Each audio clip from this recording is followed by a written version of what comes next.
Hello guys, WhatsApp. दोस्तों, आज इस वीडियो में हम पढ़ने वाले हैं पॉलिटिकल वर्ड्स इन इंग्लिश, यानी कि राजनीतिक शब्द हिंदी और अंग्रेज़ी में, जैसे कि चुनाव आयोग, राजनीतिज्ञ, मतदाता, उम्मीदवार, पूर्ण बहुमत या फिर धार्मिक कट्टरता। इस तरह के कई शब्दों की अंग्रेज़ी हम इस वीडियो में पढ़ने वाले हैं। तो दोस्तों, वीडियो छोड़ के कहीं भी मत जाइएगा, पूरा वीडियो देखिएगा।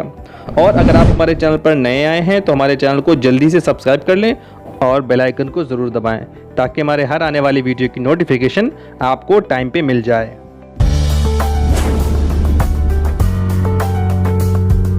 तो दोस्तों, सबसे पहले हम पढ़ते हैं चुनाव शब्द को।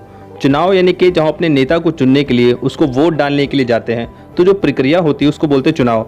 चुनाव की अंग्रेज़ी होती है इलेक्शन। और जो वोट डालने वाला होता है, जिसको हम हिंदी में मतदाता बोलते हैं, मतदाता, उसको हम अंग्रेज़ी में कहते हैं वोटर। और जो हमारे नेता होते हैं उसको हम बोलते हैं मिनिस्टर। और जो ऐसा कोई भी इंसान जो नेता नगरी में है उसको हम बोलते हैं पॉलिटिशियन। वैसे इसकी हिंदी जो है राजनीतिज्ञ होती है। राजनीतिज्ञ यानी कि कोई भी इंसान जो राजनीति में है, या कोई भी इंसान जो सरकारी आदमी है, उसको हम बोलेंगे पॉलिटिशियन। और जो कोई भी पार्टी जो होती है, जो राजनीति में पार्टी है, जैसे कि चाहे वो बीजेपी हो, कांग्रेस हो, ऐसी पार्टियों को हम बोलते हैं अंग्रेजी में पॉलिटिकल पार्टी। और राजनीति को कहते हैं पॉलिटिक्स। और जो राजनीतिक टिप्पणीकार होते हैं, यानी कि राजनीति के बारे में, पॉलिटिक्स के बारे में जो कोई बात कहने वाला होता है, उसको हम बोलते हैं अंग्रेजी में पॉलिटिकल कमेंटेटर। यानी कि अगर आप भी कोई राजनीति के बारे में कोई सोच रखते हैं, उसको न्यूज़पेपर में या कहीं भी व्यक्त करते हैं, तो आप भी बन जाएंगे पॉलिटिकल कमेंटेटर। शासक दल ऐसी पार्टी को कहते हैं जो वर्तमान में पावर में है, सत्ता में है। जैसे कि इस टाइम पे बीजेपी पार्टी चल रही है, तो बीजेपी पार्टी को हम बोलेंगे रूलिंग पार्टी। और कोई भी पार्टी जो किसी पार्टी के खिलाफ खड़ी होती है, यानी कि इसे हम बोलते हैं हिंदी में विपक्ष या फिर विपक्षी दल, उसको अंग्रेजी में कहते हैं अपोजिशन। और जो उन पार्टियों की विचारधारा होती है, हर पार्टी की अलग अलग विचारधारा होती है, एक सोच होती है उनकी, उसको अंग्रेजी में हम बोलते हैं आइडियोलॉजी। धर्मनिरपेक्ष पार्टी उस पार्टी को बोलते हैं जो पढ़ाई है, शिक्षा है, समाज, सरकार, इन सब चीज़ों पर अगर धर्म का प्रभाव नहीं पड़ता है उस पार्टी पर, तो हम उस पार्टी को बोलेंगे सेकुलर पार्टी। और जो सोच होती है, यानी कि ऐसा विश्वास कि शिक्षा, समाज या सरकार पर धर्म का कोई प्रभाव नहीं पड़ता है, तो इस सोच को हम बोलते हैं धर्मनिरपेक्षता। और अंग्रेजी में कहते हैं सेकुलरिज्म। स्वार्थहीन पार्टी या फिर दानशील पार्टी, जो जनता के हित में काम करे, उसको हम बोलते हैं लिबरल पार्टी। लिबरल का मतलब होता है स्वार्थहीन। अगला वर्ड पढ़ते दोस्तों, संविधान। जो हमारे देश का कानून है, यानी कि जो हमारे देश का कानून है, इसको हम बोलते हैं संविधान। इसको अंग्रेजी में कहते हैं कॉन्स्टिट्यूशन। और जो संस्था होती है, कोई संगठन होता है, उसको अंग्रेजी में कहते हैं ऑर्गेनाइजेशन।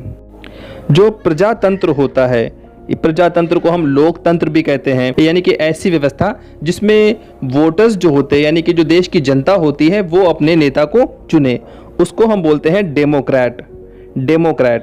और ऐसी सरकार जिसको उसके देश के नागरिकों द्वारा चुना गया है, उसको हम बोलते हैं डेमोक्रेटिक गवर्नमेंट। डेमोक्रेटिक का मतलब होता है लोकतांत्रिक। अगला वर्ड हम पढ़ने वाले हैं अनुदार दल या फिर रूढ़िवादी या फिर अपरिवर्तनवादी। इसका मतलब होता है ऐसी पार्टी जो कोई परिवर्तन नहीं चाहती है, जैसे कानून बन गए हैं वो उसी कानून पे चलती रहती है। ऐसी पार्टी को हम बोलते हैं कंजर्वेटिव पार्टी। और जो व्यवहार कौशल होता है, यानी कि व्यवहार करने की कुशलता, उसको अंग्रेजी में हम बोलते हैं डिप्लोमेसी। और ऐसा व्यक्ति जो व्यवहार में कुशल हो, उसको हम बोलेंगे डिप्लोमैटिक पर्सन। व्यवहार कुशल सरकार, तो आप बोलेंगे डिप्लोमैटिक डिप्लोमेटिक गवर्नमेंट। भ्रष्टाचार को अंग्रेजी में कहते हैं करप्शन।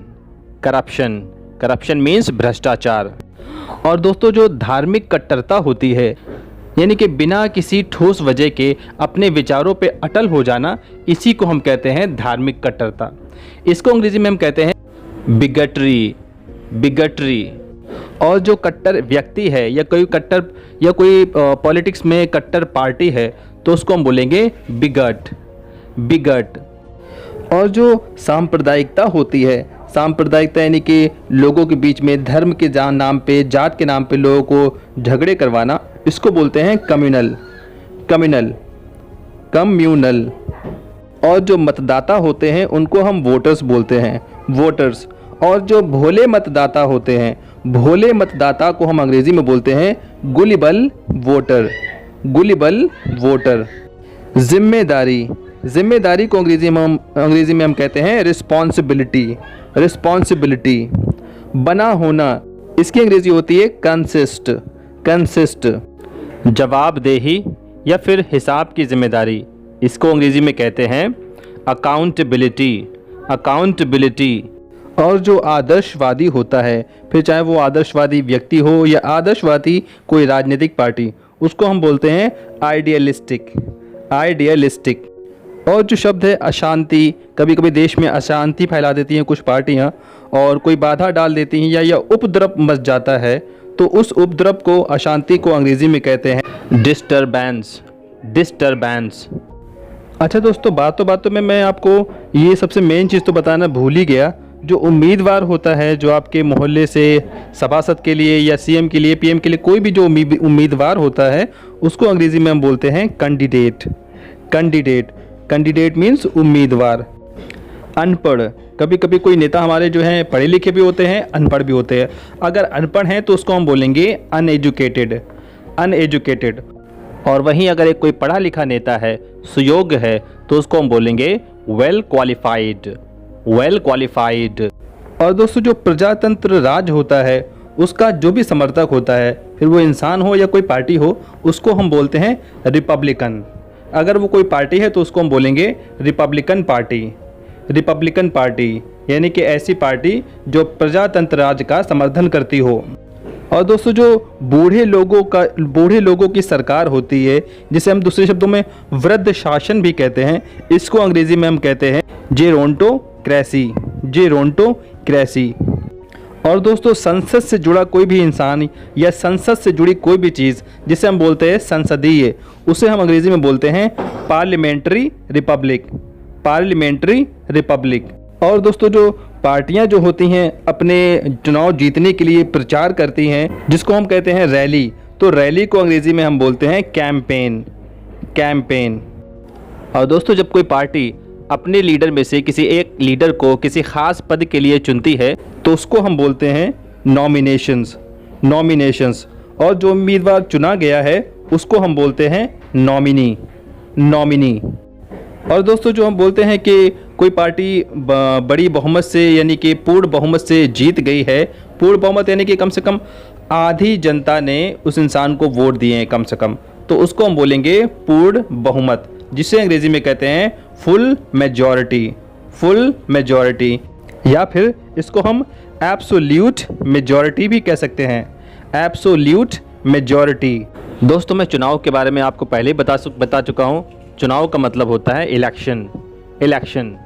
और जो चुनाव आयोग होता है, यानी जिसकी जिम्मेदारी होती है कि पूरे देश में चुनाव कराना, उसको हम बोलते हैं इलेक्शन कमीशन। Election commission. और दोस्तों जो चुनाव में खड़ा होना है, चुनाव में खड़े होने को हम अंग्रेजी में कहते हैं standing for election. Standing for election. और चुनाव लड़ने के लिए हम अंग्रेजी में ले सकते हैं कॉन्टेस्टिंग इन इलेक्शन। कॉन्टेस्टिंग इन इलेक्शन। या फिर हम कह सकते हैं fighting in election. Fighting in election. और चुनाव जीतने को अंग्रेजी में कहते हैं winning the election. Winning the election. और चुनाव हारने को अंग्रेजी में कहते हैं losing the election. Losing the election. और दोस्तों जो गठबंधन की सरकार होती है, गठबंधन की सरकार को हम बोलते हैं कोलिशन गवर्नमेंट। Coalition government. दोस्तों इसके अलावा भी अगर आपको कोई सवाल मुझसे पूछना है तो मुझे व्हाट्सएप नंबर पर मैसेज ज़रूर करें, और वीडियो के बारे में आपकी जो भी राय है, अच्छी या बुरी, उसको मुझे कमेंट बॉक्स में ज़रूर लिख के भेजें। दोस्तों अगर वीडियो अच्छा लगा है तो इसको लाइक ज़रूर कर दें और अपने दोस्तों में खूब शेयर करें, व्हाट्सएप पे, इंस्टाग्राम पे या फेसबुक पे। तो दोस्तों मिलते हैं अगले वीडियो में, तब तक के लिए bye bye, thank you and have a nice day.